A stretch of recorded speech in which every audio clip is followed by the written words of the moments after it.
5 अप्रैल 2026 तारीख नोट कर लीजिए, क्योंकि इस दिन युद्ध के मैदान से ज्यादा दावों के मैदान में आग लगी हुई थी। एक तरफ दुनिया की महाशक्ति अमेरिका, दूसरी तरफ डटा हुआ ईरान, और बीच में फंसी एक ऐसी खबर जिसने पूरी दुनिया का सिर चकरा दिया। सवाल यह नहीं था कि विमान गिरे हैं या नहीं, सवाल यह था कि उन्हें गिराया किसने था। कहानी शुरू होती है डोनाल्ड ट्रंप के एक लंबे चौड़े ट्रुथ सोशल पोस्ट से। ट्रंप ने बड़े गर्व से ऐलान किया कि हमने अपने जावाज फाइटर पायलट को ईरान की सरजमी से सही सलामत बचा लिया है। लेकिन ये रेस्क्यू इतना आसान नहीं था। याद दिला दें, कुछ दिन पहले ईरान ने अमेरिका का एक F-15E स्ट्राइक ईगल मार गिराया था। 2 क्रू मेंबर थे, एक मिल गया था, लेकिन दूसरा, उसके लिए अमेरिका ने अपनी पूरी ताकत झोंक दी। आसमान में दर्जनों फाइटर जेट्स, जमीन पर सैकड़ों स्पेशल फोर्सेस और अंतरिक्ष में सैटेलाइट्स। मिशन सिर्फ एक था, पायलट को वापस लाओ। जैसे ही ट्रंप ने जीत का डंका बजाया, ईरान की IRGC मैदान में आ गई। उनका दावा कि रेस्क्यू मिशन पूरी तरह से फेल रहा है। ईरान की सरकारी मीडिया और प्रेस टीवी ने धुएं के गुब्बार वाली 2 तस्वीरें जारी की और कहा,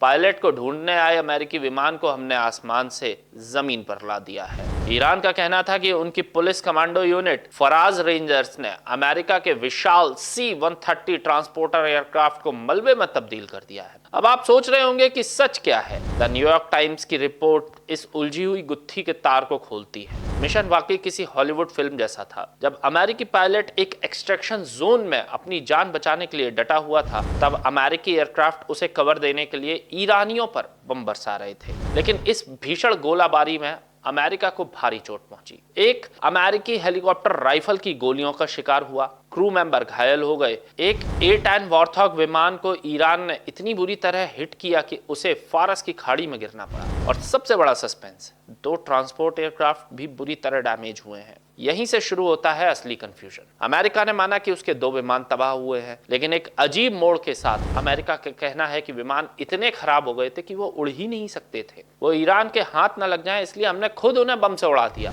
अब सोचिए कितनी अजीब लड़ाई है। ईरान कह रहा है हमने मार गिराया, और अमेरिका कह रहा है नहीं नहीं, हमने खुद ने विमान फोड़ दिए। अगर हम एक सीधी लकीर खींचे तो सच साफ है। अमेरिकी विमान ईरान के आसमान में थे, ईरान ने हमला किया। हमले में विमान इतने डैमेज हुए कि या तो वे गिर गए या उन्हें अपनी ही सेना द्वारा खत्म करना पड़ा। तबाही का क्रेडिट भले ही अमेरिका खुद को दे रहा हो, लेकिन घाव तो ईरान नहीं दिए थे। दुनिया में अपने जीत के क्रेडिट की लड़ाई तो बहुत देखी होगी, लेकिन खुद के नुकसान का क्रेडिट लेने की ऐसी होड़ शायद आपने भी पहली बार देखी है, और मैंने भी। बाकी आप क्या सोचते हैं? क्या अमेरिका वाकई अपनी तकनीक बचाने के लिए उन्हें खुद उड़ा रहा था, या सिर्फ अपनी साख बचाने की कोशिश थी? मैं हूं अनिकेत दीक्षित, आपके लिए तमाम जानकारी जुटाई और आपका सूत्रधार रहा, जिसको शूट किया आपके लिए संतोष जोशी जी ने और एडिट किया आयुष कसेरा ने। देखते रहिए राजीव टाइम्स।